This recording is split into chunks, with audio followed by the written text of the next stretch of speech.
Good afternoon, everyone, and welcome. Thank you for joining us for NASCA's Winter Thought Leadership Series. We're so excited to have you with us today. We have folks just now dialing in, connecting to audio. So if you will, take just a moment and rename yourself so that we can see who has joined us and from where around the country. So hover over your name, rename yourself with your name and state, and that way we'll be able to look and see who is with us. What a wonderful afternoon planned. So glad to have you with us.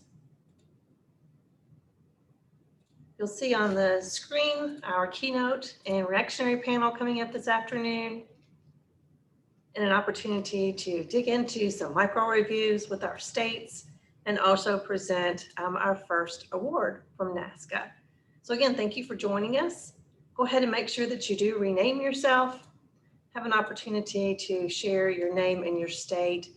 Also, thanks to our sponsors that you can see on the screen here now, who have been very generous to support NASCA on an ongoing basis. This is day one of an 8-day series. You can see that we'll be together Thursday of this week, next Tuesday, 3 days in December, and then 2 days again in January. Thank our program committee for really all of their thought leadership and their expertise to put this agenda together here for you today and throughout this 8-day series. And again, thank you so much for dialing in. We know that schedules are difficult, and we really appreciate you dedicating some time and really learning from our state chief administrators and senior leaders around the country. So again, as you're dialing in, just make sure that you rename yourself, have an opportunity to meet someone new, utilize the chat feature, ask questions, meet someone new, and see what nuggets you can take away from these 8 sessions. Again, we're very excited about our afternoon together, hearing from Julia Sanchez, then going into a 3-state chief administrator panel, followed by a micro review in Colorado, and other fun things that we've got planned for this afternoon. Again, thanks to our sponsors for being with us, an opportunity to be very generous to NASCA and allow us to present this information to you. So with that, let's kick off NASCA's Winter Thought Leadership Series.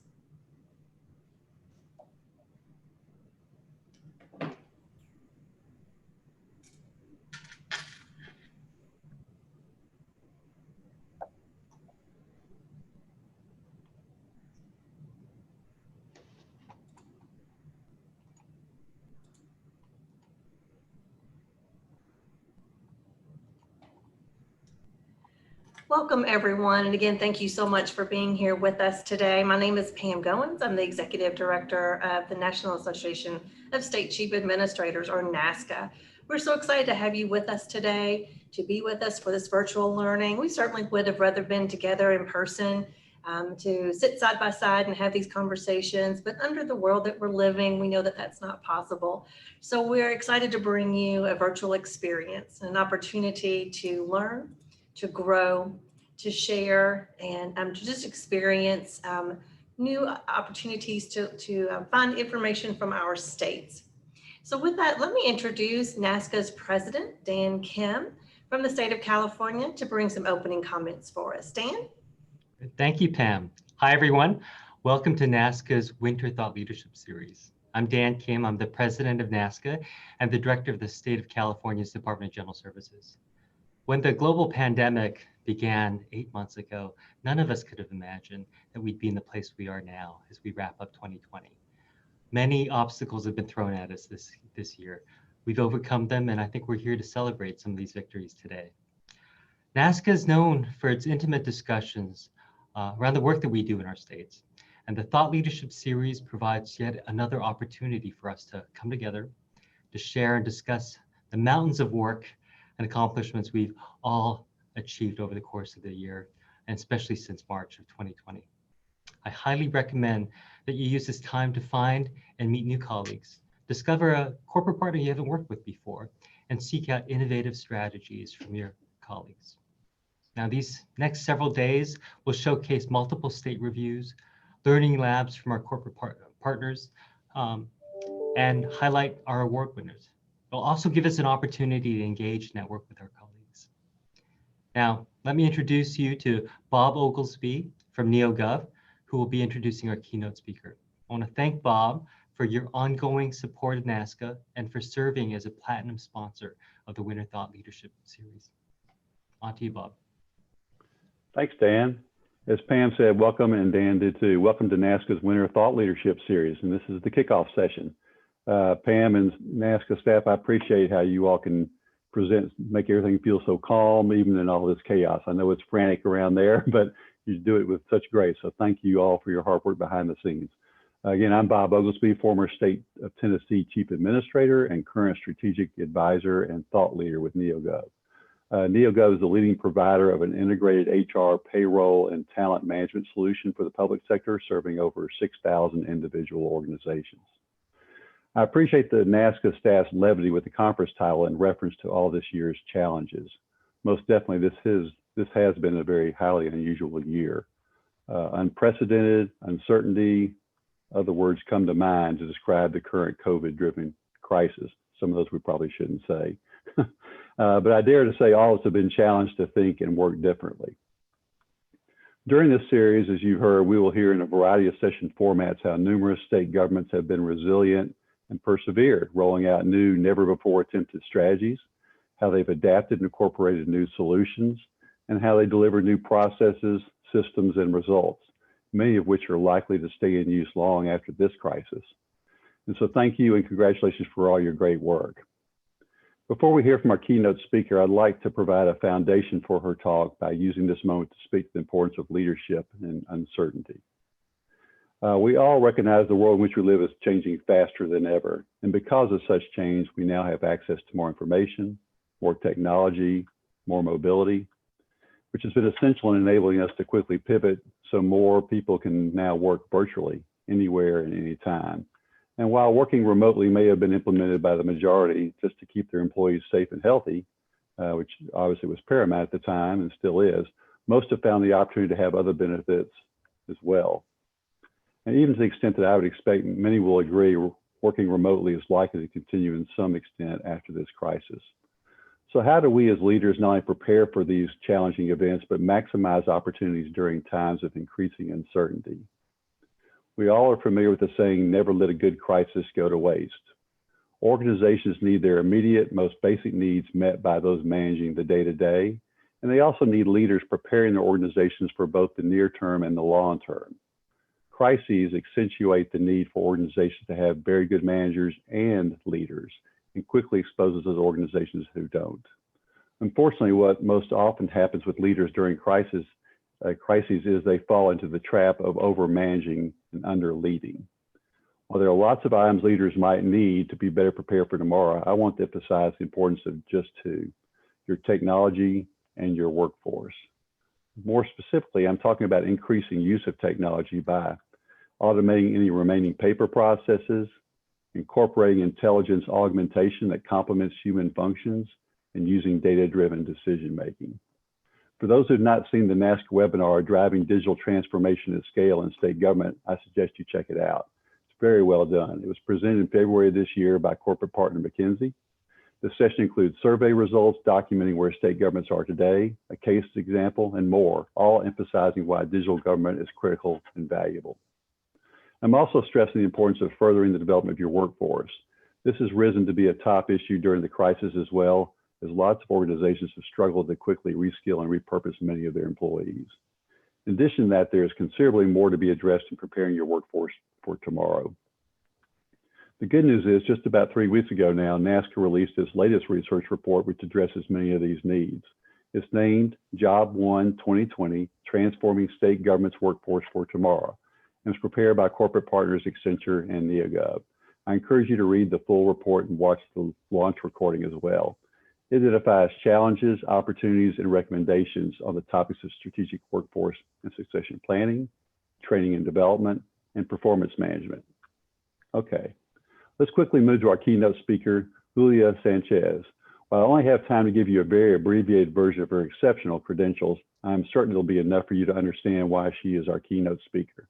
Julia was previously President CEO of the Canadian Council for International Cooperation and a candidate for the Canadian Parliament. She is now the current Secretary General of ActionAid International, which is a global social justice and women's rights organization working in over 45 countries for a world free from poverty and injustice. For perspective on the importance of Julia's role in leadership, let me share a little bit of what the chair of ActionAid International said at Julia's start. As we embark upon a new decade, the social challenges faced by many in the global South are becoming more pronounced. We are confident that Julia's leadership will galvanize the ActionAid International family to position ourselves for greater impact in achieving our mission. Now, what makes Julia even more valuable as our keynote speaker this year is that she started her current position on March 1 of 2020. So with that, let's welcome Julia and hear her story of leading in novel and exciting ways during COVID. Julia? Thank you so much, Bob, for that wonderful introduction. I'm delighted to be with all of you. Thank you so much for this invitation. And I am going to start my timer and try to stick to my 20 minutes. So Scott, could you help me with the slides? Great. Thank you. So I decided to call my talk Leadership in the Time of COVID. Hopefully many of you are familiar with a Colombian author, magical realism author, Gabriel Garcia Marquez. And he has a famous book called Love in the Time of Cholera. And why I want to tell you quickly about this, of course, I have Latin American roots. And my parents, who live here in Canada, in Toronto, I had not seen them since February. And when I went to see them in August, my dad had a sign at the door that was written by him, Love in the Time of COVID. And he had a little yellow flag. And the story is that I was so worried about my parents not having seen anybody since February until March. You know, they're at a certain age where they have to be hyper careful. And the minute I saw that sign, I understood that there was a silver lining, a big, thick silver lining. My parents are romantics, very much in love still after 60 plus years. And they were just enjoying a honeymoon of many, many months in isolation. They had each other. So, you know, that made me feel of how both at a personal and at a leadership level, professional level, there is a lot of silver linings to be found. And that's what I'm going to share with you today. Next slide, please. Scott, thank you. So ActionAid, very briefly, is a global federation working for a world free from poverty and injustice. As Bob mentioned, we have currently 47 national ActionAids. So ActionAids in different countries that come together to form this federation. We have ActionAids in Africa, in Asia, in the Americas, including in the US, and in Europe. We don't have one in Canada, which is kind of funny because I'm here stuck in Canada now. We have more than 4,000 actionators globally. So that means mostly staff, but also volunteers who are on the different boards of our national ActionAids and our international board. Of that 4,000 actionators, there are a group of 180 plus who are staff of the global secretariat, headquartered in Johannesburg, but we have staff working out of hubs in Nairobi, in London, and 24 other countries, including one person working in Canada, yours truly. So this was already the case before COVID, and I'll come back to that in a minute. And we work on women's rights, climate justice, and humanitarian assistance. Next slide, please. So the challenge. All of you have been challenged professionally and personally, I'm sure, in different ways. So I'm just going to try to situate what I walked into on March 1st, 2020, when I became the new Secretary General of this global federation. And I was an outsider. So I wasn't recruited from within. I was brought in from outside with a change mandate. It often happens when somebody comes from the outside that the organization feels that it needs change. So my plans of doing a world tour and starting in Africa, going to the Americas, Europe, and finishing in Asia at our annual general meeting that was supposed to take place end of June in Nepal, in Kathmandu, immediately shelved, of course. I managed, thankfully, to spend my first 2 weeks in Johannesburg. So I had flown to Johannesburg to start my first day of work, which was March 2nd, a Monday, at the head office. And I spent 2 weeks there and I had a ticket to come back. And while I was coming back, I realized I was coming straight into self-isolation back home in Ottawa, and that was the end of all my travel plans and ambitions. Now, at the same time, our key funding affiliates, so ActionAid globally is funded overwhelmingly by 3 countries, Italy, UK, and Denmark. So the first 2 surely will ring a bell for you. They were in the news. They were being hard hit by this pandemic early on. So from a financial perspective, we knew that our federation was going to be very hard hit because our funding affiliates were being hit so hard.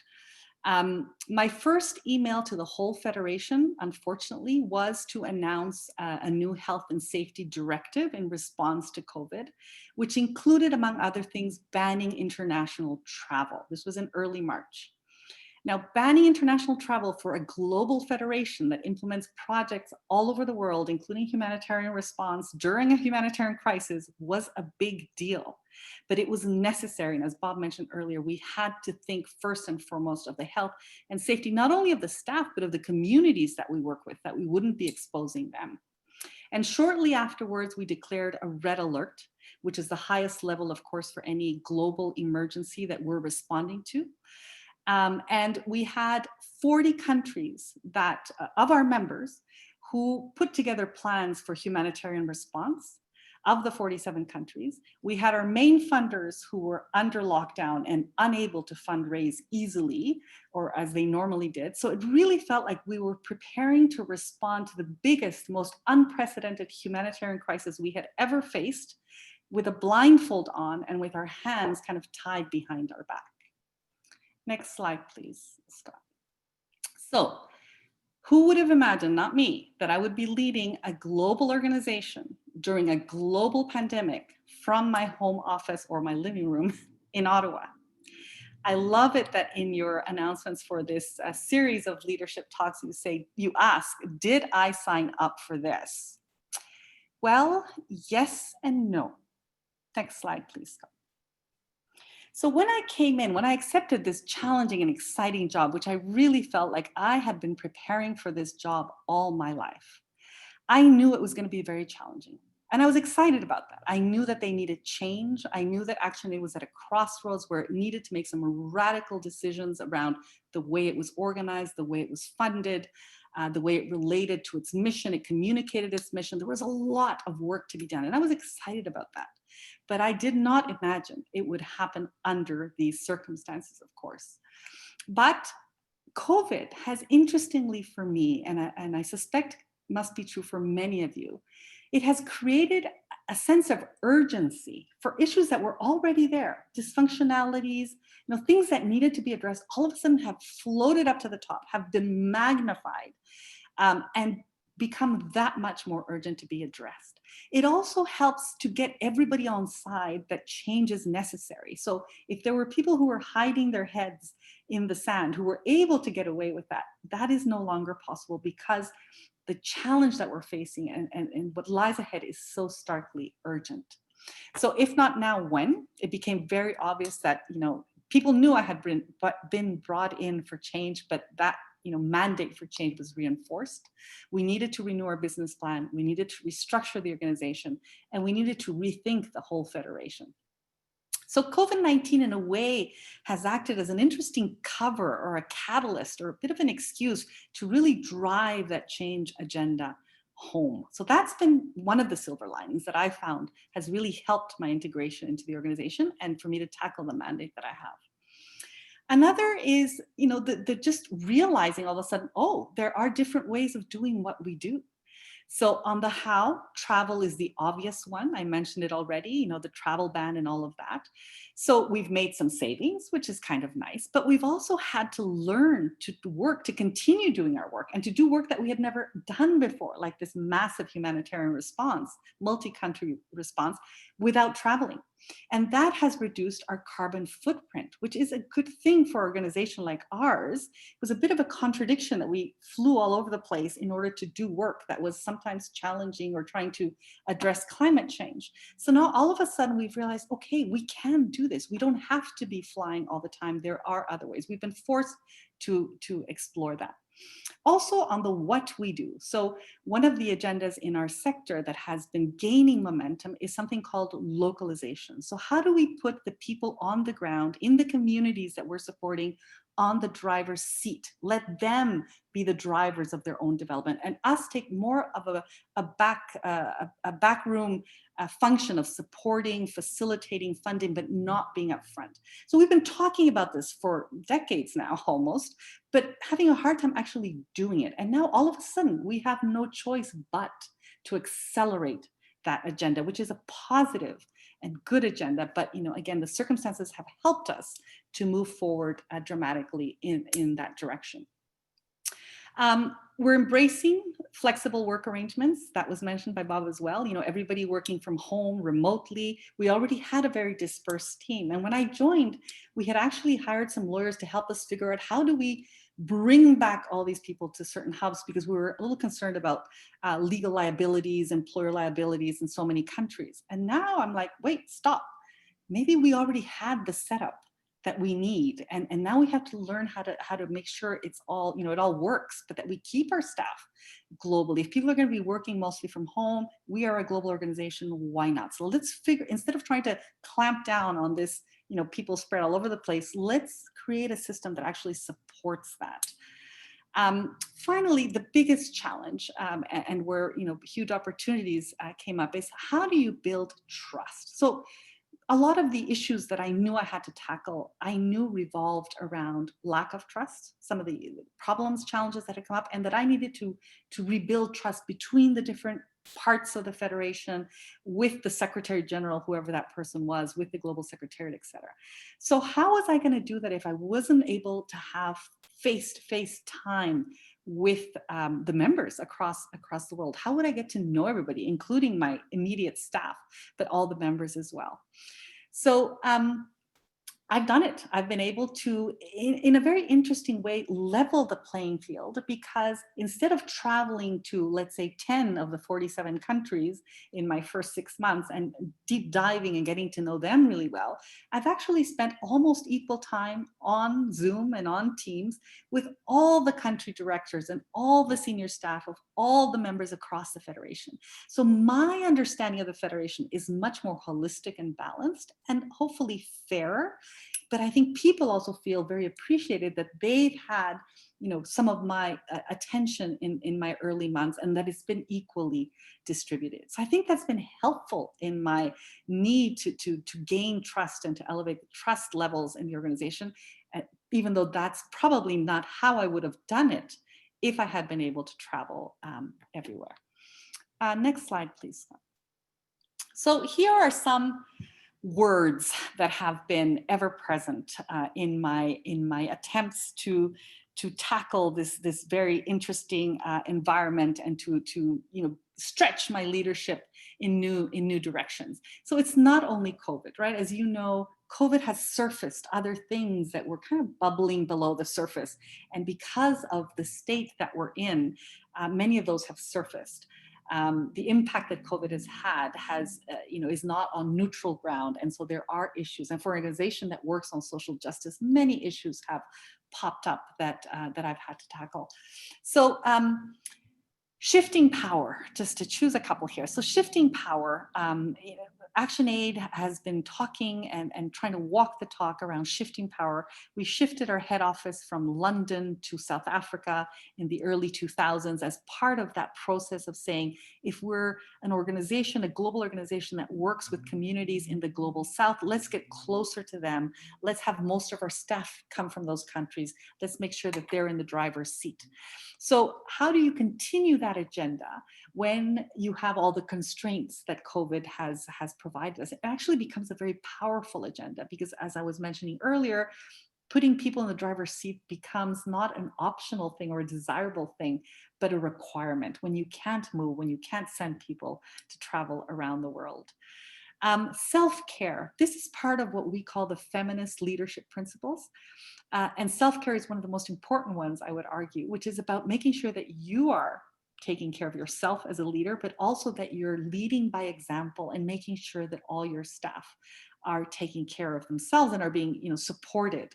So putting in place support mechanisms, psychosocial support, being mindful that people are working from home. Some of them have children that are not going to school, parents that are unwell, people who are getting sick in your immediate circles, and unfortunately in some cases dying of COVID.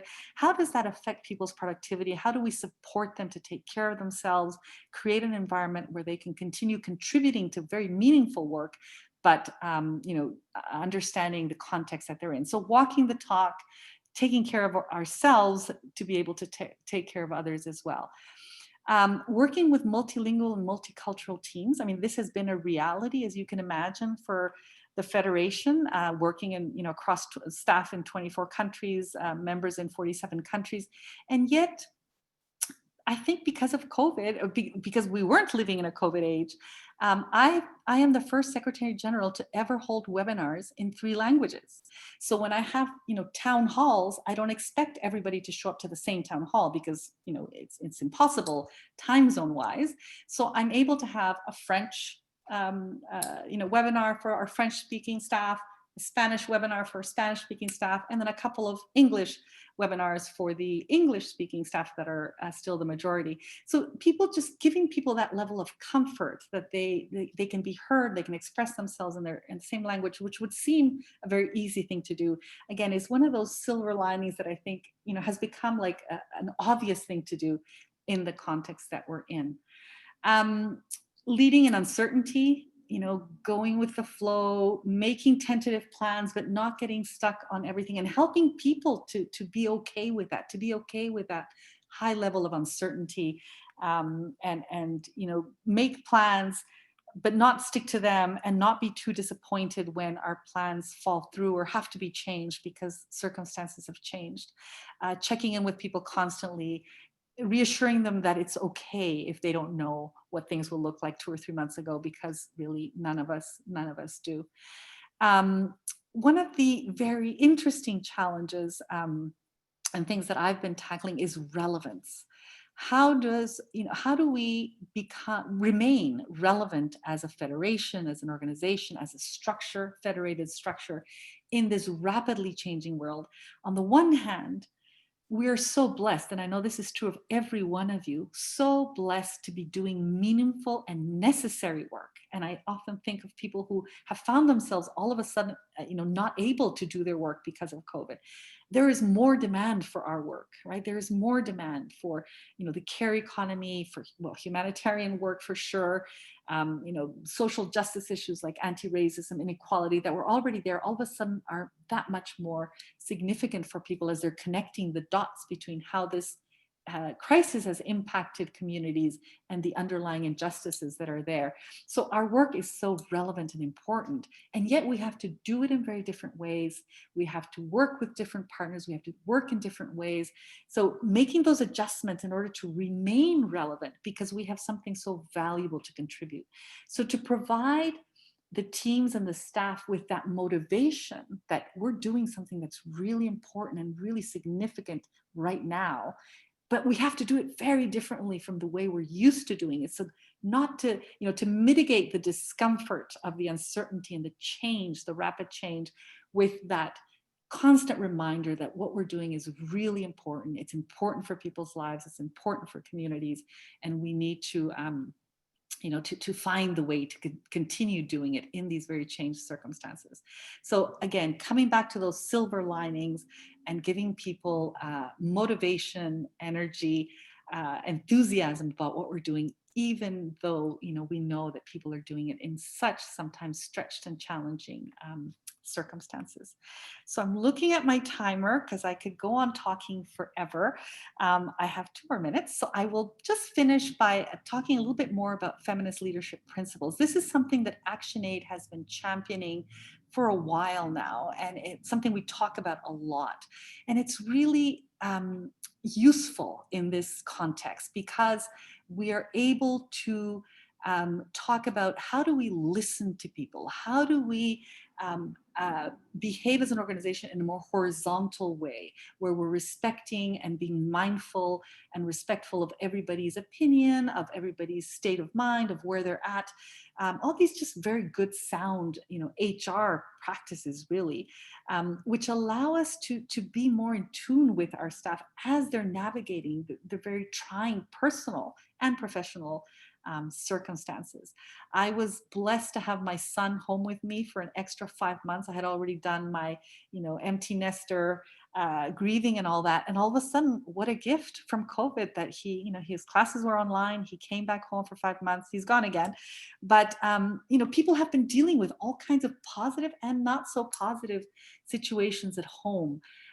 So having an approach, which for us is this feminist leadership approach, where we are listening to people, we're being mindful of their particular circumstances, of what they're living through, with the anti-racism, that's flared up very much in the US, but has had repercussions all around the world, to really meet people where they're at, even if it's through Zoom, through Skype, through Teams, to hear them out and to just be mindful and understanding and empathetic as leaders, while we're pushing ahead, important delivery, but also change agendas, is a tricky balance, but it's possible for sure when you have clear principles to guide you in that. So I think I will stop there. Thank you very much for listening, and I hope some of this is relevant to your worlds as well. There's my timer. Thank Right you. on time, Julia. Thank you so much for your comments. Everything so powerful, something that we all need to hear, and especially knowing that we all need to learn to stretch our leadership skills in so many different directions. So thank you. We do hope that you'll hang out as we bring in our state reactionary panel. We really wanted to hear from you, Julia, from an international approach, really hearing how you were bringing together these different global countries around the pandemic. And now we want to bring it home to our states and really talk through the impact that we have seen on our own state chief administrators and your teams. So I'm thrilled to introduce our 3 state chief administrators who will be with us this afternoon. Dan Kim from the state of California, Jay Jardin from the state of Louisiana, and then Bram Stibbett from the state of Michigan. And they're each going to share a little bit with you about their own leadership approaches and styles and some lessons learned from the past 8 months. So Bram, let me turn it over to you and let you kick us off. All right. Well, good afternoon, everyone. Glad to see so many people joining us for the session here. And Julia, thank you. That was a great session. Hopefully you can stick around, and if you have thoughts on these questions, please jump in as well. So thanks Dan and Jay for joining us. We just heard from Julia how she took over for ActionAid kind of walking into this pandemic. And so, we heard how maybe she had all plans. Here's how I'm going to approach this. And it all got dumped on its head. And, you really have to, we talk about act and adjust, and how do you make, how do you react to the things that come up like this and be successful? So curious from Jay and Dan, given the pandemic, how has your leadership style evolved during this global health pandemic? What have you had to change? And maybe if there are some things that absolutely weren't going to change, how has that changed? So let's start with Jay. Well, first of all, I would say you don't drown in the details. That's one of the things that I've been cognizant of, is that there's so much going on, and we have such a broad level of responsibility in the positions that we have. It's easy to get stuck in all the details. To the extent that you didn't designate or allocate a lot of your responsibilities to someone else, it was absolutely necessary to do that during the throes of the pandemic. Louisiana was one of the first hard-hit early states, like Dan's was, and Washington was, and New York was. At one point early in the pandemic, had more cases per capita than any place in the world. So we were dealing with it on really an emergency basis. And that necessitated my being a part of the governor's, what we call the war room, which was a very small group of people that were basically advising the governor and helping make the decisions during the height of the pandemic. We still meet regularly, but not quite as often. And so I had to rely even more on the people who have responsibilities within the organization. And for somebody who is interested in kind of following up on everything, you have to let go of some of those things. That was one of the changes, I would say, from my leadership style that I was forced to deal with and did. Yeah, that's a great point. Dan, what would you like to add on this? Sure. Well, to Jay's point, I think we both had to delegate. I basically delegated my job to my admin deputy, who did a fantastic job, while I moved over to the state operations center to work with our chief procurement officer on PPE purchasing and a bunch of other COVID response activities. So basically a new role there. The other thing is just dealing with uncertainty. I like structure, I like processes, I like systems, but in this environment, we were in a position where I was not able to make decisions I typically would be able to make under my authority because it would we had to have a more unified response. On the other hand, I was making decisions that I normally wouldn't be making decisions on behalf of the state. So just being more comfortable in both of those areas. And I think the third area, I had to actually engage with my staff via media. So what we were doing is a lot of virtual town halls, and really almost becoming like a TV host or commentator. And that was very uncomfortable for me personally, but getting used to that was very challenging, but I think it's been rewarding. Yeah, we've certainly moved to a lot of live videos with our team as well. That's interesting to hear you say that, Dan. I had a very similar conversation with my team. It was, look, I'm not going to be able to be here doing the normal things that we do as many hours as I normally would. Thank goodness I had a real team of experts that I could delegate that to and say, hey, you might have, in the past brought me 25%, the top 25% of the issues. Now bring me the top 10, and I'm trusting you to do the rest of it. So, thank goodness, to your point, we have good deputies. So following up a little bit on that, if we're talking about how to be flexible with our leadership style, certainly, you both have a lot of experience in that role as a leader. And so I'm guessing that there were some tools or maybe strategies or principles that you've developed over your career that you use to guide yourself in those uncertain times. So anything you want to add on that, Dan? We'll stick with you.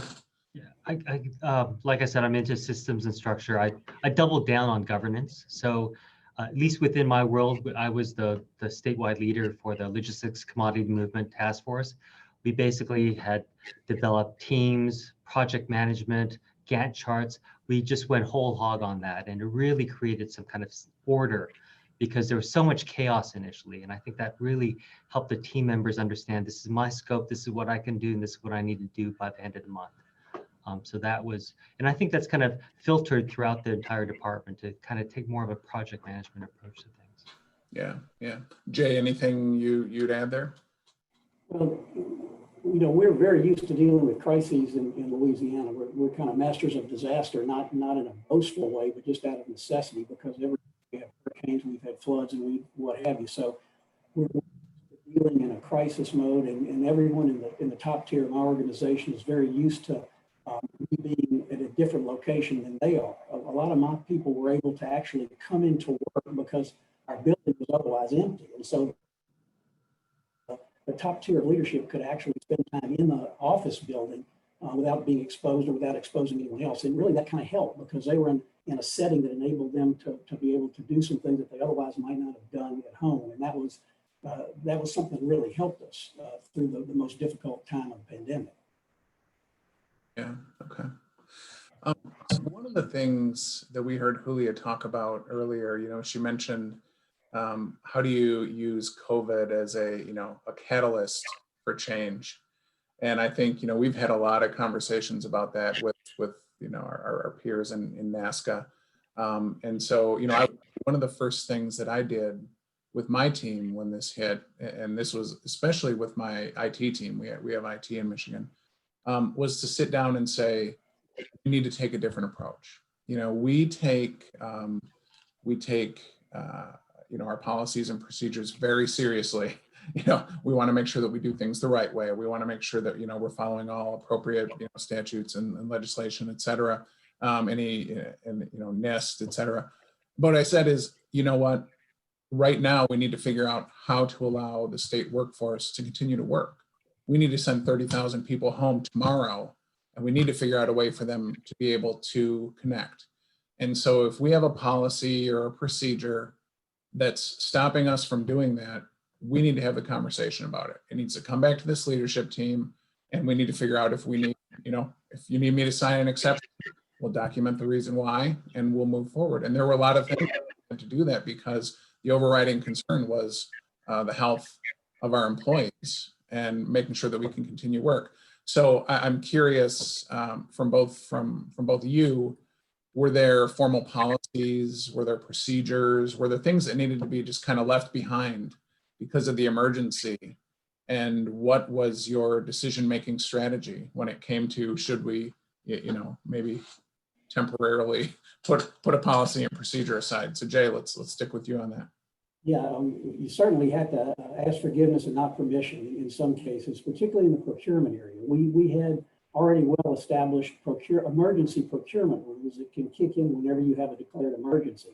And that gave us a real leg up in some very serious procurement decisions we had to make very quickly. For example, in early days with New Orleans being one of the primary hotspots in America, we literally had to build out a hospital at the New Orleans Convention Center. And to do that, we had to engage several companies, and we did it under the emergency procurement provisions that we otherwise would not have used. We did seek several bids. We were very careful, at least reach out to several different companies, but it was, I got to decide tomorrow kind of a deal. Give us a number and we're going to make a decision very quickly. And so those emergency procurement provisions helped us quite a bit.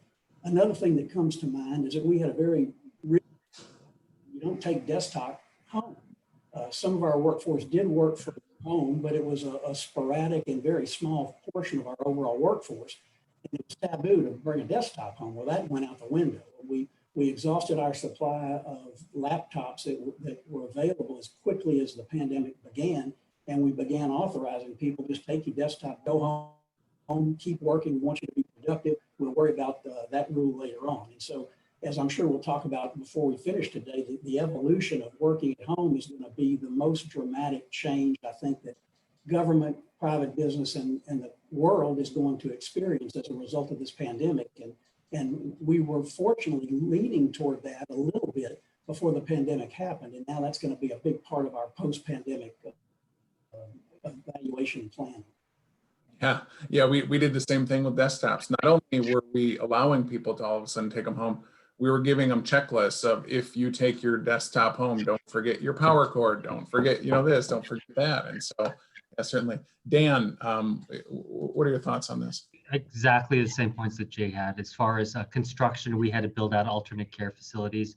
We just built out a COVID-19 testing lab. It would have taken us 3 years typically. We did it in 3 months, and we had to basically suspend some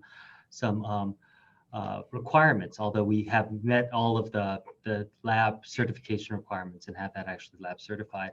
Procurement, the same thing. Emergency procurement, we are really proud of the way we do procurements, but we had to speed up the process and how to manage between the control and oversight we typically have versus the speed that we absolutely needed to have. And then telework, just completely. We were in the process of developing the statewide telework policy, which was 10 years old. We've been working on that for 10 years, or not 10 years, but a year. We basically just implemented it as temporary measures, and it's gone really, really well. Yeah. Let me come back on a speed round on this for both of you. Yes or no? One big thing that we did that was always a no-no in Michigan is we're now allowing employees to take their desk chairs home. So yes or no, Dan? Desk chairs. Yes. We haven't had that. That's interesting. Nobody's asked to take their chairs, but maybe some of them did and we didn't know about it. Julia, her hand up. I think she wanted to weigh in here. Yeah, please, Julia, jump in. No problem. Thank you. Just a thought about, governments are known to be bureaucratic and have a lot of rules. Our sector, non-for-profit sector, is not lagging too far behind. And so I think it's interesting that maybe some of these policies, we're going to question them now, right? We're going to say, well, for this emergency situation, we kind of cut, made things faster and effective. maybe we have to revisit some of these policies. And I just wanted to share on a governance level, ActionAid, because it's a federation, it's very governance heavy and very governance led. And so we have delegates from all the members meeting every year in a different country. So this year it was supposed to be in Nepal. A lot of expense, a lot of travel, a lot of motions and what have you being passed. And this year we had to do it virtually, and it was efficient. It was effective. People spent 9 hours, 3 hours, for 3 days, and we got all our motions passed unanimously. It was very effective. So I could see people kind of going, oh, it's nice to meet. This is actually really effective, right, in getting the work done. So I think it'll be interesting to see what kind of balance we strike when we go back and kind of question some of these policies that have been in place for a long time. Yeah, that's a great point. How do we not maybe lose some of the progress that we made? How do we use this as a catalyst for longer term change? Julia, let me stick with you just for a second. And I'm just, for all the listeners, I'm totally putting her on the spot here. She doesn't know this question's coming. But Jay and Dan and I just talked about, how do we use this as a catalyst for change? What were some of the policies and procedures that maybe had to go out the window, at least temporarily? But it's one thing for us who have maybe been with our teams for a while. We know the team well, we know the policies and procedures, we know why they're there. So it's a little bit easier for us to get comfortable with, oh, it's okay if we maybe for 3 months don't do that. But you're brand new to this organization. So how did you approach that? Yeah, I think it's that, that using COVID as, the catalyst or the cover sometimes to really question things that has helped me. I think it would have been very difficult. A lot of these changes had to happen. A lot of these questions had to be asked. And I knew that coming in, but COVID has provided that platform where everybody is kind of going, okay, we can't do things the same anymore. So let's have a conversation about how they're done. So I think that's one. But the other is something that you were referring to, one of you referred to earlier about, contacting the team and the communication. I have monthly staff calls. And I've been told by the staff that the previous Secretary General, they never saw the previous Secretary General so often and so much, right? People out in the field, this. And so the circumstances have also made me in an odd way more accessible. So I am listening, but the staff know that I'm listening to them, right? And I'm trying to understand, where they're at and what things work and what things don't work. So there's a lot of dialogue with the Secretary General that there wasn't before. And again, this is because of COVID. I'm not sure I would have had monthly calls, but because I felt I couldn't go out and travel and meet them in person, I thought, well, I need to establish, a permanent way to have contact with the staff. So, it's had interesting positive repercussions, having to work within these constraints. Yeah, that's interesting. We started, as soon as we moved to remote, DTMB, my agency, it's about 3,000 people. And we started doing every 2 weeks. We would just do a live video where, I would go on, I would talk for maybe 15 minutes. And anyone could jump on. And I'd say about maybe half of the staff will jump on in any given week. And then we'll have some other people, from our comms team talking about other things that are going on. And we did this as how do we communicate more now that we're not in the office? But what we found out is people are telling us, keep doing it. Eventually we'll go back to the office, but we want you to keep doing this. Absolutely. And for a lot of that staff, I'm sure they didn't have direct access to you necessarily, right? And so this is much more than they've had, for sure. Yeah, that's good. Okay. So I'm going to go back to Jay and Dan here. And so like we were just talking about a little bit, we have this balance. We have employees that at least a lot of them are working remotely due to health concerns and safety concerns. And how do we kind of balance, our employees that are remote and getting them the support and engagement they need, but also making sure that our citizen-facing functions continue to work efficiently. So it's one thing to say we're going to send everybody home, but certainly we're all here to, provide services to our residents and the people in our states. So how do we do that? How do we navigate those kind of like two new needs as an administrator? Jay? Most importantly, we told our managers, you got to manage. I mean, we actually said to people, okay, this is a real test now. You're going to have to manage people from afar. You're not going to be able to keep your eyes on them all the time, but we expect you to be a manager and to do what's necessary to make certain that they're accountable to you and that you're communicating with them and so on. We developed individualized schedules based upon the units or the departments in government to make certain they got their work done by having some people come in occasionally or once or twice a week, or rotating schedules so people were actually coming in some, being ever sensitive to health needs, and anybody who was at risk was not required to do that, of course. And we had a whole series of provisions that were applicable to people who had children at home who couldn't go to school, or they had to have daycare for, or they had health issues or whatever. But it was a real test of our upper and middle level management people to be able to make it work. And for the most part, I think we all probably would say we made it work. We don't know exactly, we don't have a measuring stick against what was good and what was bad. But for the most part, services were continuing to be provided. I'm sure most of you have experienced as well. It's been very popular with the workforce. So most of the workforce is clamoring to keep working at home. And we're right now balancing what we do to try and accommodate some of that need, but also getting back into the flow of coming back to work. We still have upwards of about 6,000 people in our workforce that are working from home most of the time. They're coming in some, but that's going to be something we're going to take a very, very careful look at. We've already got a group together working on post-pandemic, whenever that comes, evaluation of how we go forward. Yeah, thanks, Shane. Dan? Yeah, I think for both internally and externally. So internally, we provided a lot of tools for folks for telework. We put together a website that includes tools for supervisors on how to supervise, email or etiquette on Zoom and how to use Zoom. We provided even ergonomic evaluations that people could do, self-assessments. So a lot of tools were available. We created a website. Now it's available for all state departments. We also created a really interesting dashboard that showed all the teleworkers in our department and how much gas we were saving and what the commute time savings were. So far today, we've saved 24 and a half years of commute time and 300,000 gallons of gas, which would have cost our staff $1 million. So I think that's really kind of promoting the idea of telework, but also given that we've provided all these tools, that's helped. In terms of our customers, this has been like I think folks have said, don't let a crisis go to waste. So we went ahead and we've been automating a lot of workflow. We've been doing a lot of electronic processing, and there's been some reluctance in different divisions, but we've gone whole hog. So one of the things we've done is all of our contracts that we review all the contracts that departments issue. All of a sudden, we just started doing electronically. There was some hemming and hawing before for the past year. Boom, we did that in a week. We're doing electronic plan review for our division of state architects that's reviewing all blueprints for school construction.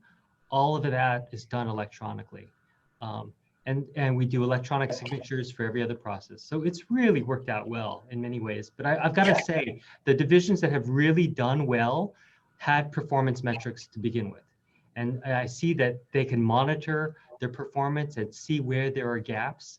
And the ones that never had those metrics, the quantifiable metrics, are struggling a bit more. Yeah, go ahead, Julia. Yeah, just wanted to contribute a little piece of to round the conversation around staff working from home.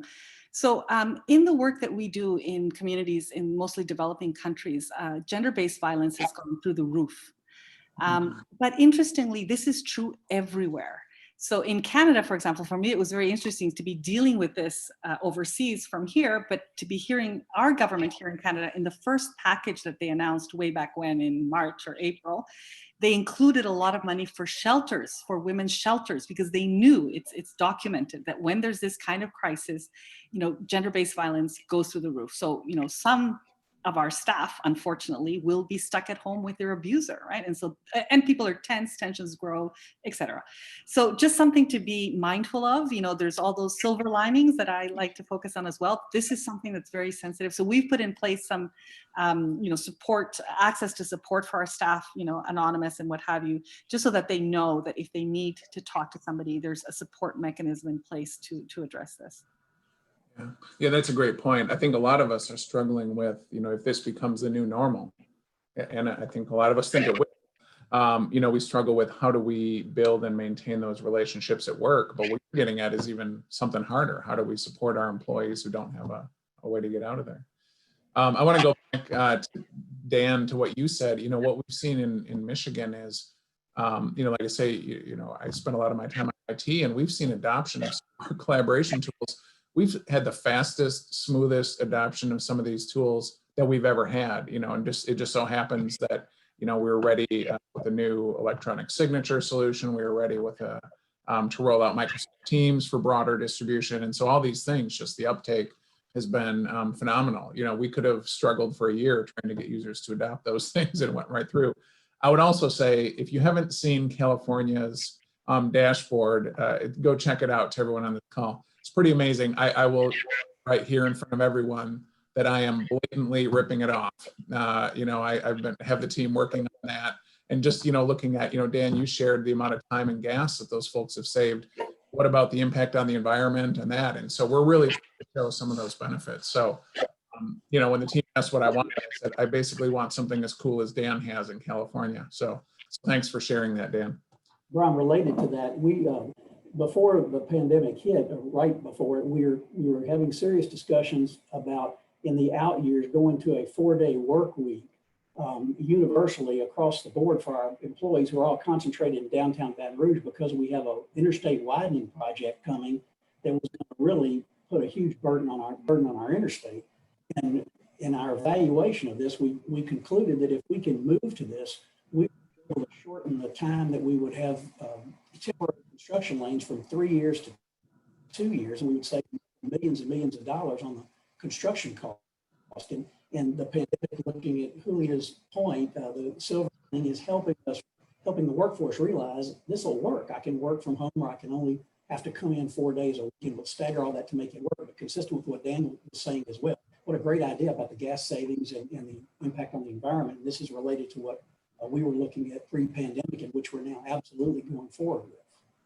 Yeah, no, that's great. So one of the things that we hear from when we talk with other NASCA members, other states, is, oh, everyone gets up in front of the group and they talk about all the great things they're doing, but really we learn more when we hear about people's mistakes, or we learn more when we hear, hey, I tried this and it didn't work, and here's how I pivoted and tried something new. So let's go there for a minute, and let's talk about maybe some things that didn't work or weren't as effective, and how you reacted to those. And I'll be the first one to share an example.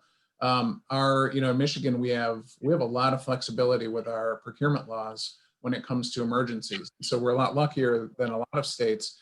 And we had a very clear, procedure set up with our emergency operations center to say, this is what happens. A request comes into the emergency operations center. They, thumbs up, thumbs down, comes to procurement, and then we don't always have to do a competitive solicitation. But what we realized was, with all the uncertainty in the markets for PPE, that model wasn't working. We couldn't wait for a county to ask for N95 masks, get to SAOC, come to us, because by the time you'd go to buy it, it was gone. And so we actually created a new structure for us to say, kind of a streamlined, hey, we're going to buy 5 million masks, based on this, what we think the need will be. And that worked a lot better for us. So, we basically just moved away, for the purposes of this pandemic, we moved away from the model that we had previously because it wasn't working. So curious from the panel here, what were the things that you found that weren't working? And did you find a good way to make something work better? Jay, I got you up on the screen. Do you want to? Two things come to mind. The first was we could have done a much better job of creating a one-stop shop for dealing with people who were going to save the world with their product or their ability to take care of us. We just got deluged, like everybody did, with who could sell us PPE for dirt cheap, or who were going to provide something 24-hour delivery. And we had too many different people dealing with that at the outset. And we really didn't have the one coordinated person to deal with this onslaught of solicitations we were getting. We could handle the procurement part of making it work, but we needed a better way to try and manage all the people who wanted to come in and sell us something.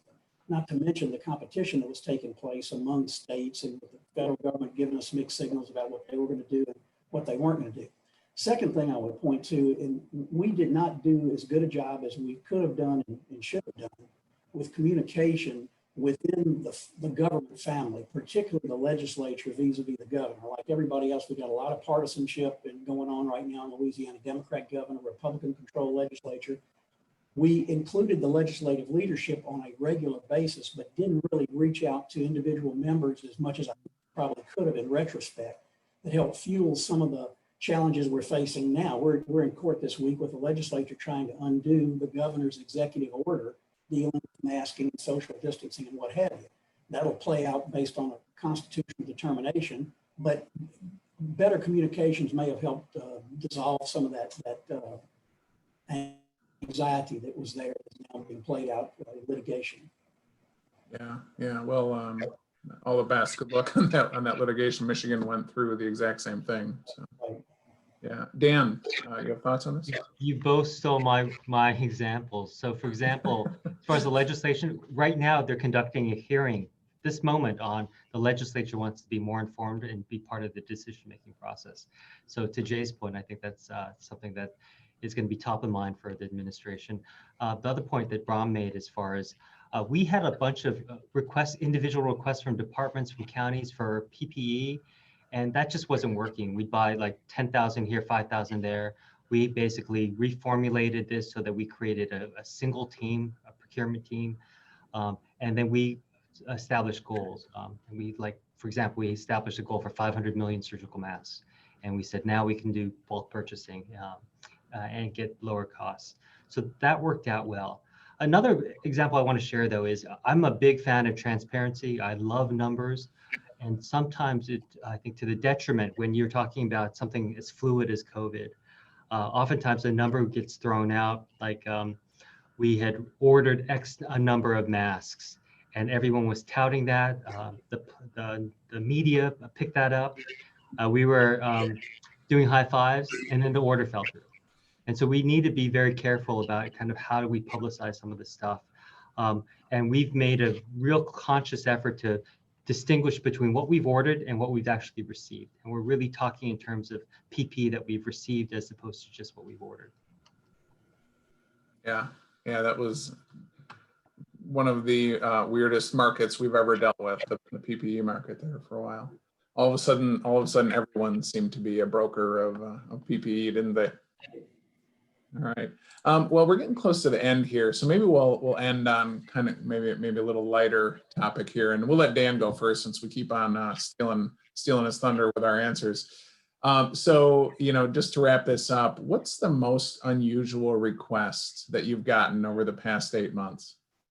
So one of the things that I was asked to work with a vodka distillery and our California Prison Industries Authority to see if they can work together to develop hand sanitizers.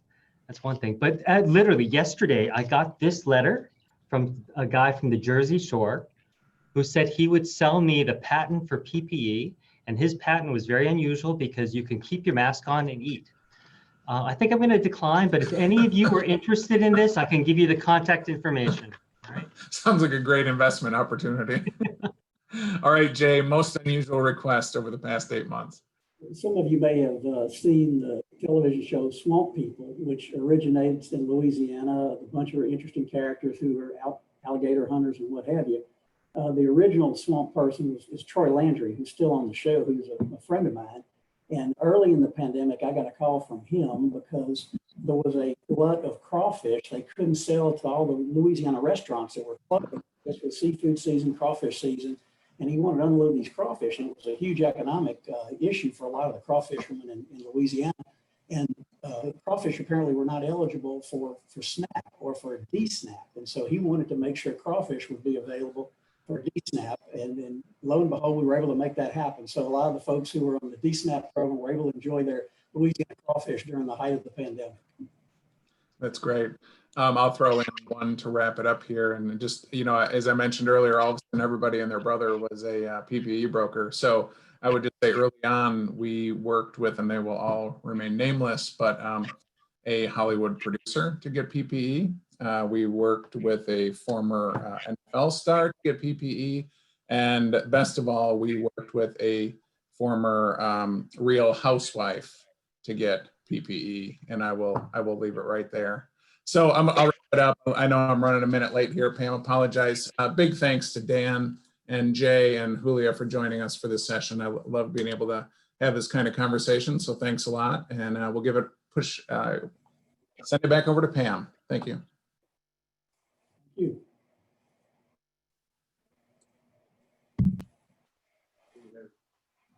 All right, and it looks like we've lost the video in our Kentucky studio. Let's see if they can get that video up. And if not, we've got our awesome studio in Richmond ready to roll. Good Okay, there we are, Richmond. All right. Tell us what we're doing next. Good afternoon, all. On the heels of a wildly compelling panel, welcome to NASCA Awards Ceremony. I'm Ace. And I'm Claire, and we are so excited to be here. Now, this awards recognition is wildly important, not only because we want to recognize individuals and state administrations, state departments who are doing incredible work, but because identifying best practices is the best way to continually improve how we serve our constituents, our citizens, and ultimately our customers. And so, as you all probably know, NASCA members devote significant effort and time into the awards program every year. And so we wanted to take a moment and thank those individuals who have made this program possible. And that is our awards committee and our co-chairs. So co-chairs, Ellington and Kiana, and of course, the entire committee. We've got Kara and Janelle, Ken, Michael, Jennifer, Bob, and Britton. Just a compelling group that has helped filter the folks who are doing the best work and highlighting and showcasing those folks via this award ceremony. So congratulations again to the committee and the work that you've done to narrow down a very competitive field and highlight some of the best of the best. So today we're here presenting the 2020 Innovation in State Government Award, and the category for this specific award that I have in hand is General Services. Now, this state is, as we did our background, our homework, and looked at the accomplishments of this state, they've been an integral piece of spearheading, of showing and showcasing how well we can transform the business of government from the top down and the bottom up. And we'll head to the state here in a second to hear about their accomplishments directly from them in the state capitol. But I think we ought to announce who the state is. We have in this manila envelope, we have the winner. Right. And we would like to announce it. The anticipation. What do we got? Right, and the winner is the state of Arkansas. The state of Arkansas. Congratulations. Congratulations. Of course, we have this clear, let me see if you can see it, this clear award in hand. And on behalf of the state of Arkansas, I'm going to hand this over to Claire. I will accept this on behalf of Arkansas. And we do have Arkansas virtually coming to you live from Little Rock.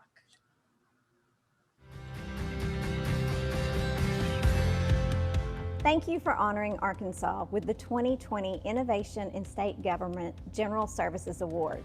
I'm Amy Fetcher, Secretary of the Department of Transformation and Shared Services.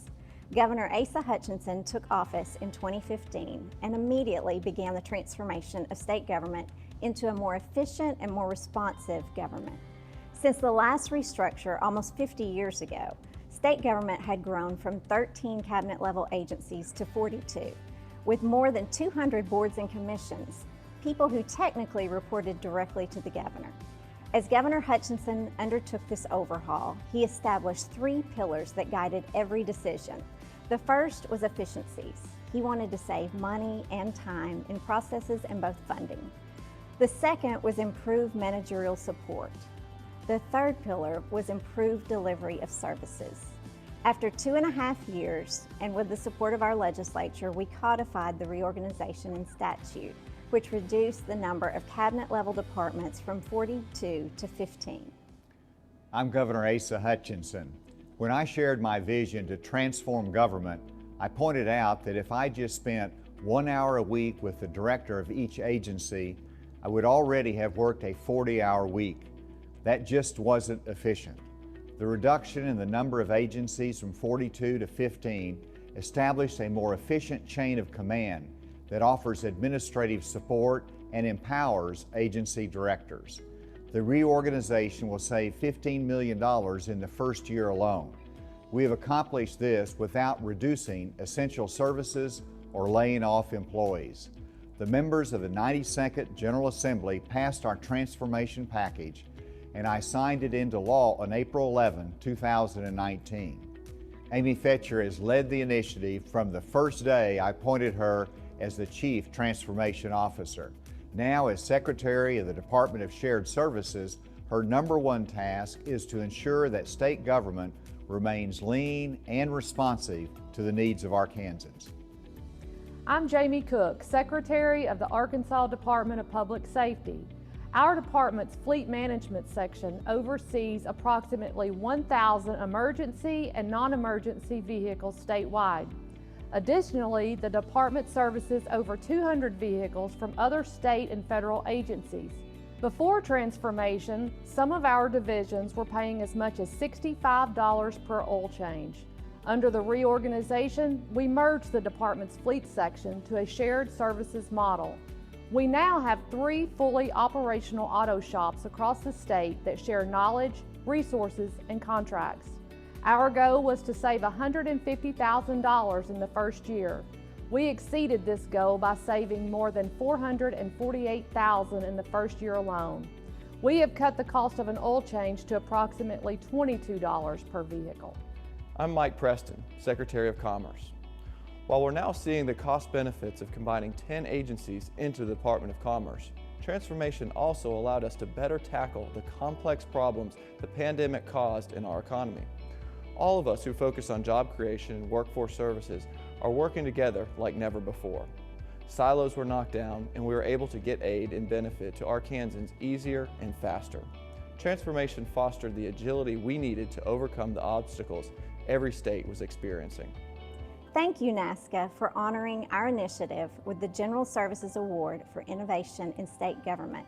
I am confident that year 2 will produce more efficiencies and new and better ways to serve the state.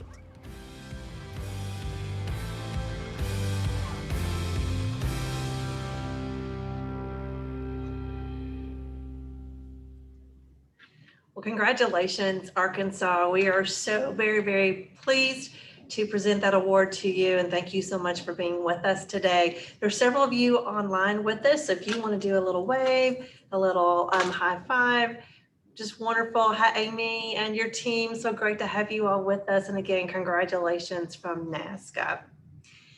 So if you dial in, you're going to see several other award winners scattered throughout our time together. So please make sure you join us for those. Now we're going to take a real quick brief look at some fun questions that we have asked our state chief administrators. We termed this, did I sign up for this? We know 2020 has been challenging. Let's take a real quick listen at some interesting things happening around the states.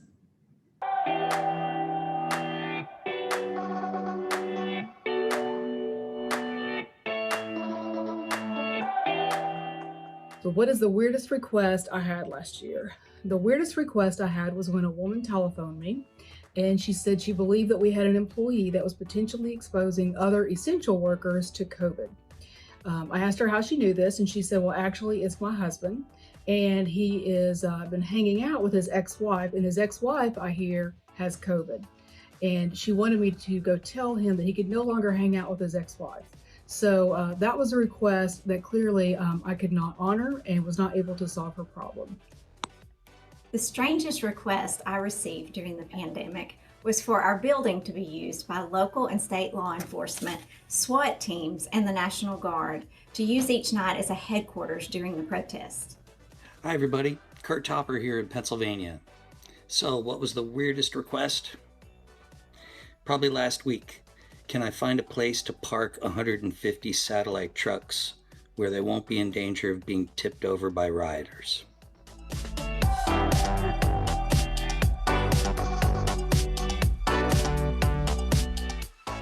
Well, thank you, Kurt. Thank you, Amy. Thank you, Christy, for those fun little snippets. We will see those throughout the series. Thank you to our chief administrators for doing those. Congratulations again, Arkansas and Amy. So fun to read through all those awards. We know there's a lot of people from your team on this call, and congratulations, congratulations, congratulations. So I want to introduce actually the chair of our Winter Thought Leadership Series, Cara Veach from the state of Colorado. We are doing these micro reviews, which is something that her team kind of thought up in the programs committee. So we're so excited to do these micro reviews, to dive into what's going into the state. So Cara, why don't you tell us a little bit about it, and then we will play your session. Thanks, Jamie and everyone. We had such a good time shooting this video with Scott. It really highlights collaboration, both with employees, our sister agencies, but also with many NASCA members as we developed a path forward to becoming an employer of choice. So with that, roll the film.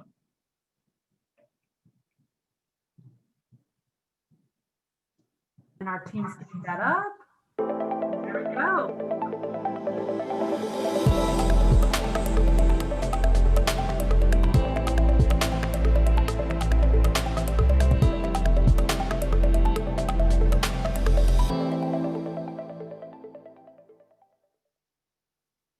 Hello, I'm Scott Wayne. I'm one of the co-moderators for the NASCA virtual series. We are broadcasting from the Richmond, Virginia studios right now, but we're dialed into Denver, Colorado for our first micro review, which is with the state of Colorado around their Employer of Choice program.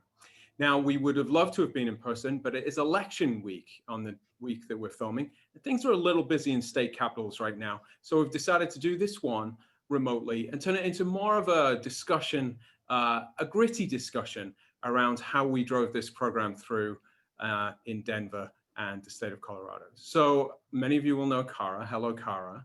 Let's just set the scene. What is this Employee of Choice initiative and why does it matter?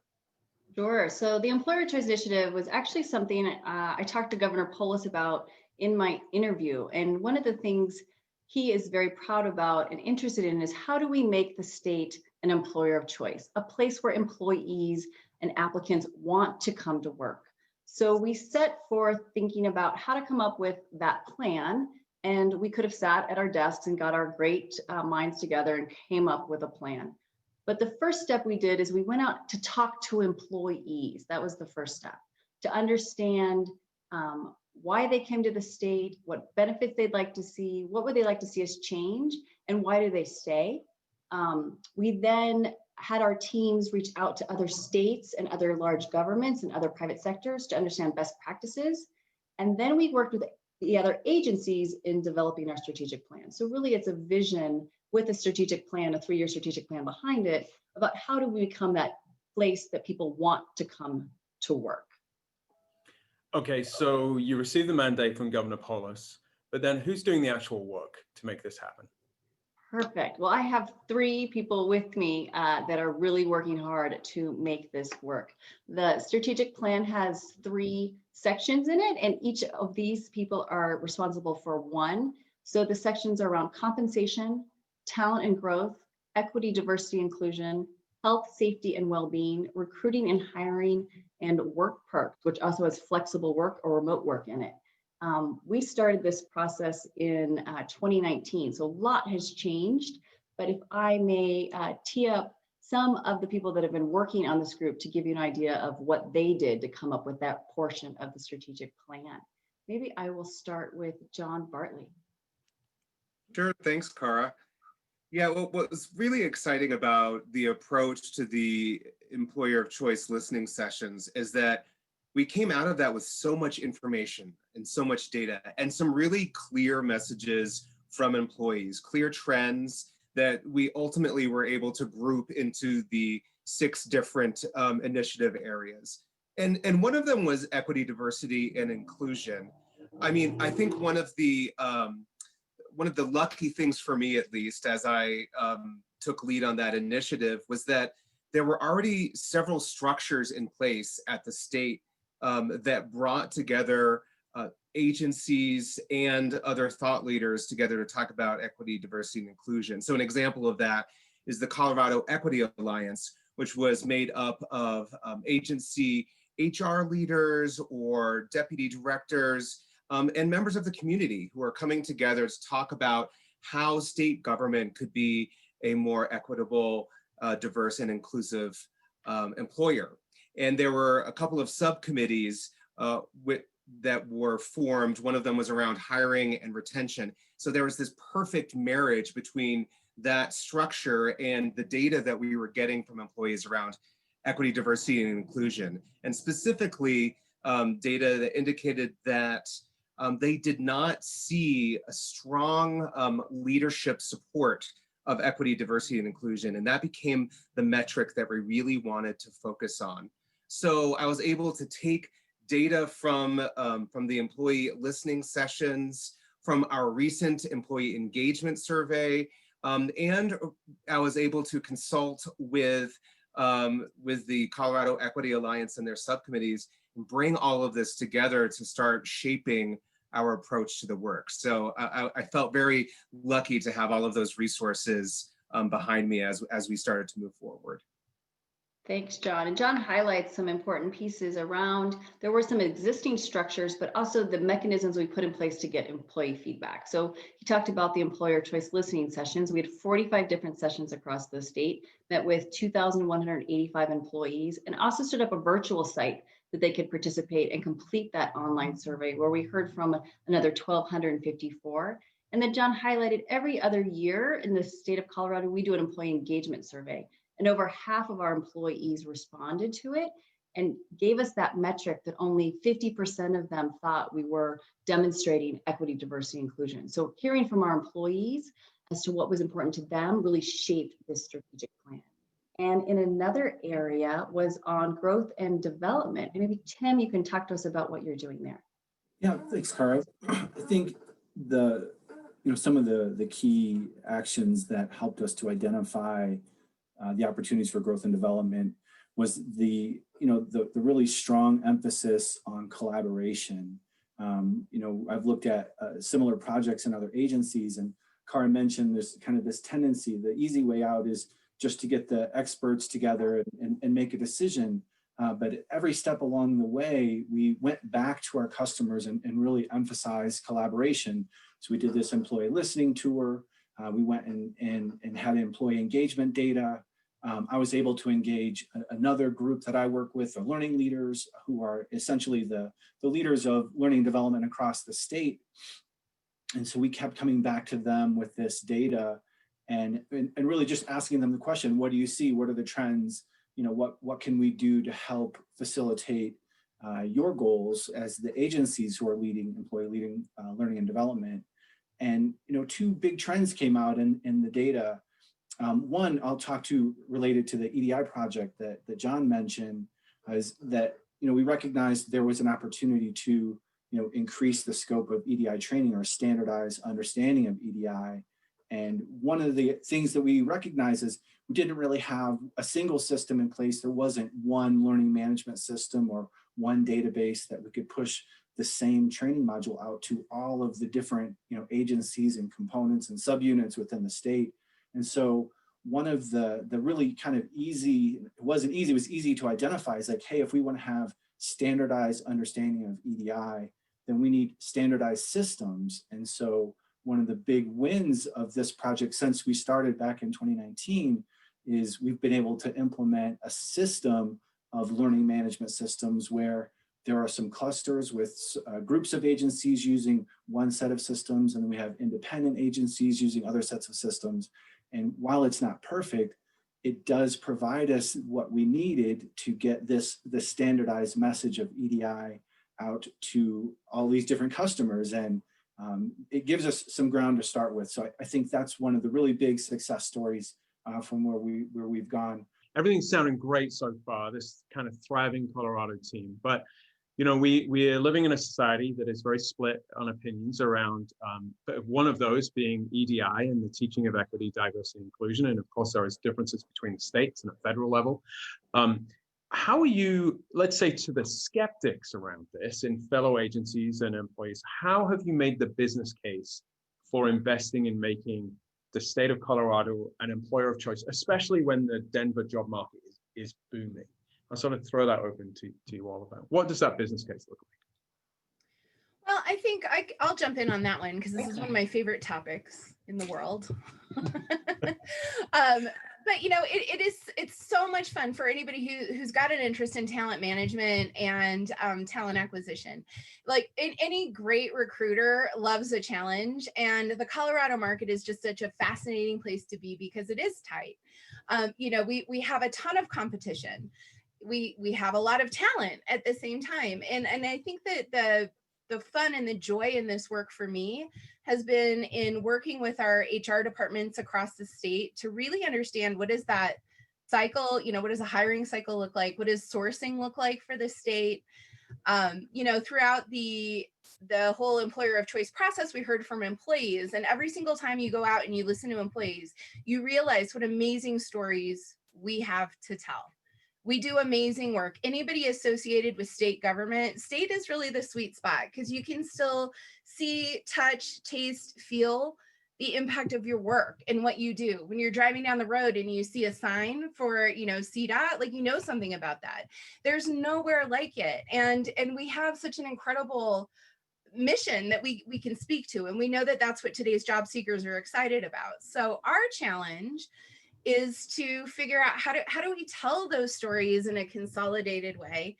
How do we get out to the community, both from an EDI lens or otherwise? How do we you know, really make ourselves known and position ourselves differently in the talent market? And of course, before COVID, we were very excited to possibly get some funding to do this and work with ad agencies and have this brilliant campaign. And now there's no money, which just makes it more exciting, because now it's a bigger challenge and a bigger puzzle. And I just couldn't be more excited to figure out how to do this for free. So okay, so this brings us to a practical point, because we've talked a lot about the research and the findings. Let's talk about the execution of this. And so the big media budget went by the wayside because we may have some other priorities to invest in. But you all kind of filled a gap here. And I think we can play in the background here some of the video reels that you put together. Was this produced in-house? But, you know, this is where collaboration comes in again. There were a couple of folks who I was working with through the Equity Alliance, and they said, you know what, I know some people over at the Office of Film and Television and our OEdit agency, and I want to talk to them about it because I think they would be interested in this. And, you know, darn if they just weren't able to, through their relationships and talking up the project, make it happen. So I don't know, Cara, anything that you wanted to add to that? Yeah, John, I think it's like thinking about how do we use state expertise differently, right? So you highlighted this. How do we use the Office of Economic Development to do an internal video for the state? How do we use the disability coordinator for labor and employment who focuses externally, using that expertise to help us become an employer of choice? So we're not looking in our silos, we're really reaching across the agencies to identify who has an accessibility coordinator for IT and grabbing that person and bringing them in, instead of us doing our work by ourselves and really leveraging their subject matter expertise. And this is a great example of partnering with another agency.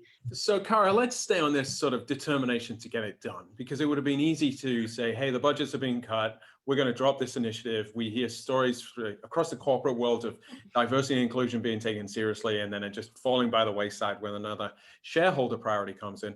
From a government perspective, how did you keep this top of the agenda, particularly during a year like this fabulous 2020 we've all experienced? Sure. I think part of it is we get to have the moral high ground sometimes at state government, and we are best when we have a government that looks like the people we serve. And that driving force, regardless if it's in human services or transportation or economic development, bringing all of those ideas forward is helpful in the EDI perspective. Becoming an employer of choice is a no-brainer. We need great minds to do the hard work. Everyone watching this video knows government is not easy, or we wouldn't be doing it. But we have such an incredible opportunity to make an impact. And how do we bring people in to that is an easy sell. We always need great minds and great team members to join us. How we keep EDI, I was concerned about this too. We all kind of, with the murder of George Floyd, moved very quickly to making this front and center. And how do we not lose this? For us, one of the benefits, and John worked on this, was getting our governor to sign an executive order directing the department to maintain this work, because this is often work that falls aside during budget cuts. And we have a very clear directive on things we should do in HR, on buildings, on websites, on documents, in procurement as well, on EDI.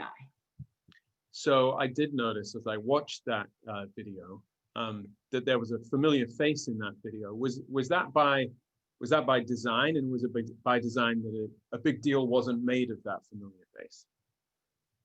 You know, I think yes, on both counts.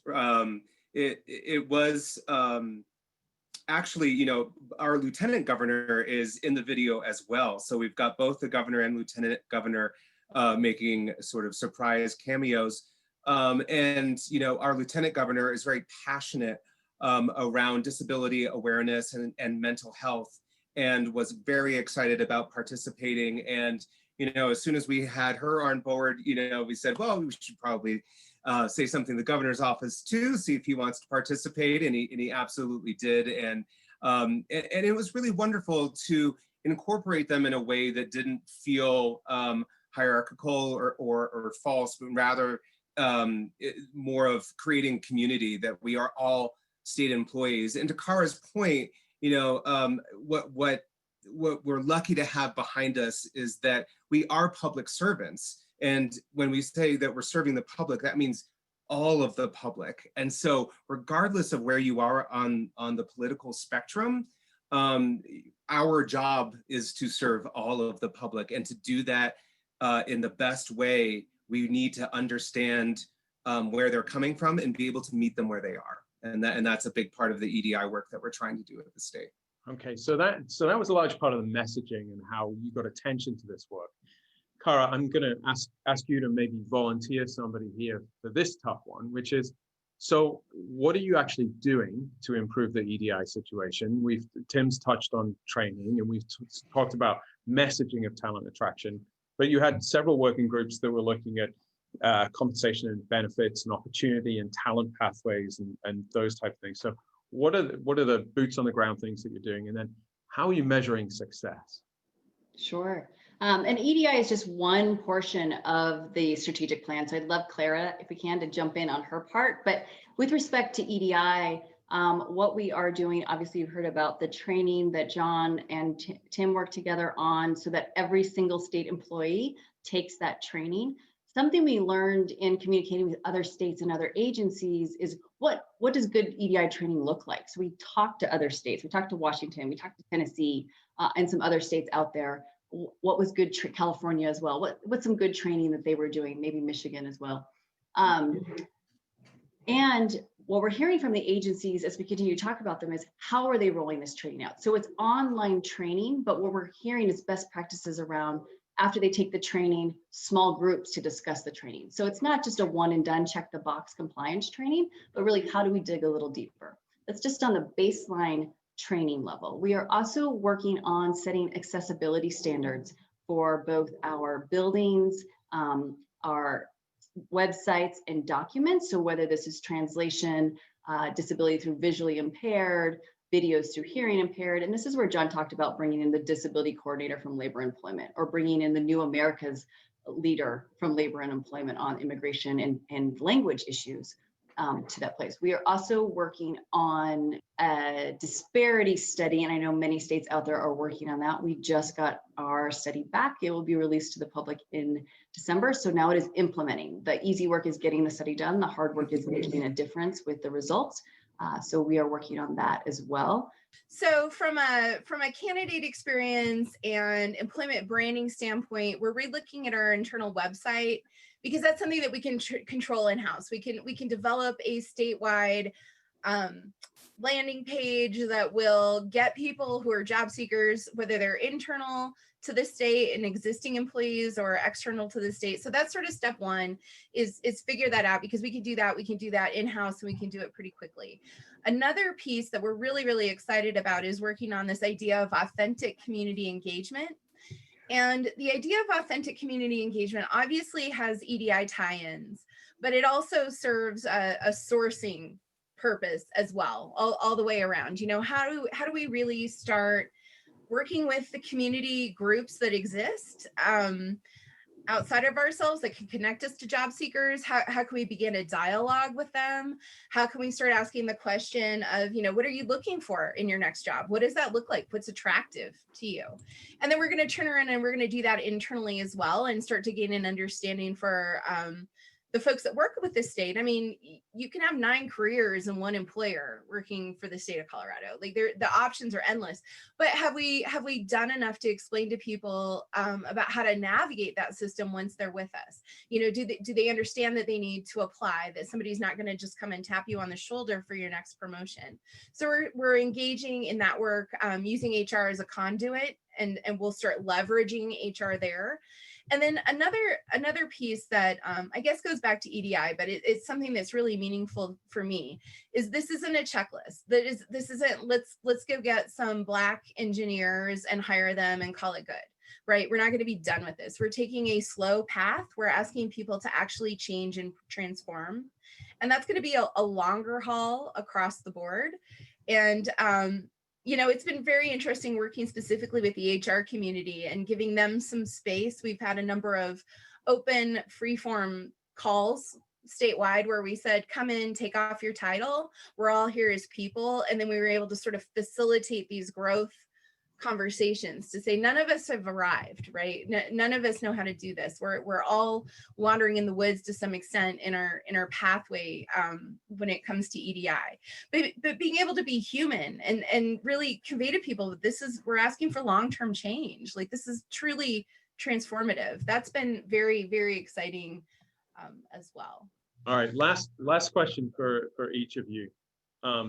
So for your peers in the other 49 states and the territories, what would your recommendations be from your personal experience in terms of getting a program like this done, making their states and territories the employer of choice in their regions? First, we'd like them not to do that because we don't want them to hire our employees away. So first, there's that.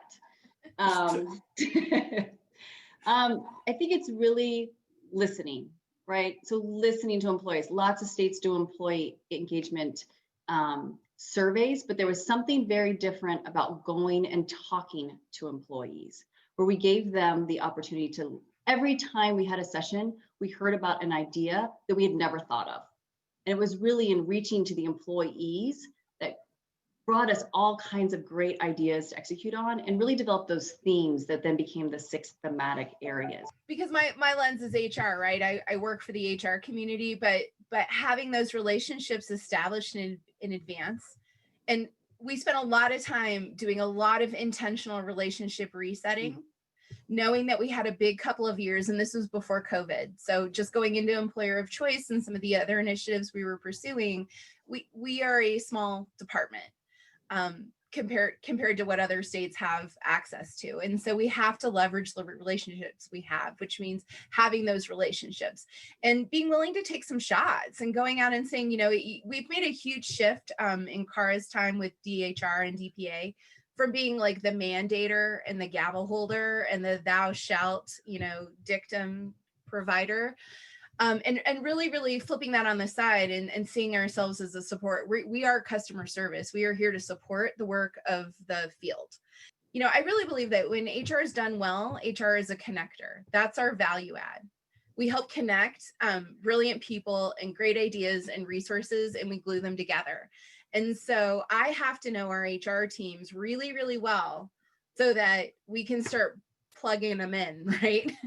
And saying, hey, you know, we don't have money to buy an evaluation person, but I think that Department of Public Health and Environment probably has a whole field. Who do we need to talk to get access to this talent?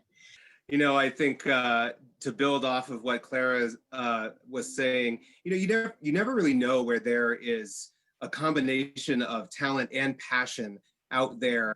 And it's been building those relationships, and you meet somebody who just has that fire, and you say, well, gosh, you know, I'm working on this initiative. Any chance that you'd want to participate and, you know, be part of this? And they say, oh man, absolutely. And then all of a sudden you're off and running, and it's having those collaborative conversations. Cara, a final question for you. 3 to 5 years from now, if you're observing state government, how will you know and feel that this initiative to make the state of Colorado an employer of choice has been successful? Yeah, thanks for that question. We will know because people will want to work for the state government. Like when I meet someone and say, hey, I work for state government, they'll say, oh, really? Tell me more. Tell me how I can apply for a job. I've heard they do X, Y, and Z, and I'm interested in all of them. That's how we will know. And of course, we have some metrics around applications and that, but really we'll know because our neighbors will want to come work for the state, just like we do.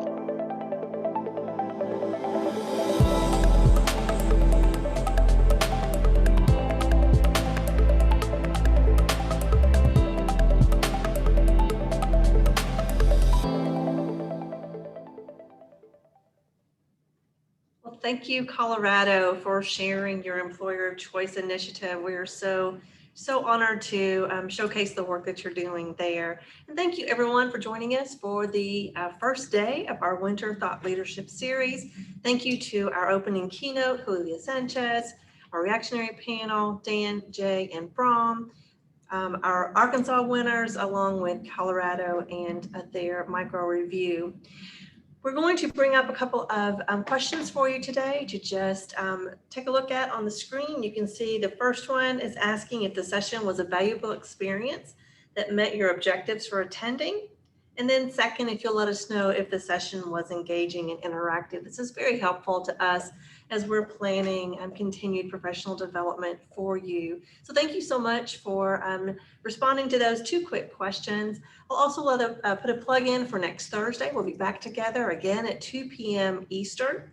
We've got more virtual awards. We've got a learning lab with one of our winter sponsors, JLL, looking at agile real estate, re-entry, looking at space planning. You'll not want to miss that. And then we've got our virtual happy hour coming up where we'll be announcing our highest and most prestigious Ray Walton Leadership Award. So again, thank you so much for joining us today. You can go to the Knowledge Center at nasca.org for more information, for resources, and then we'll see everyone next Thursday at 2 p.m.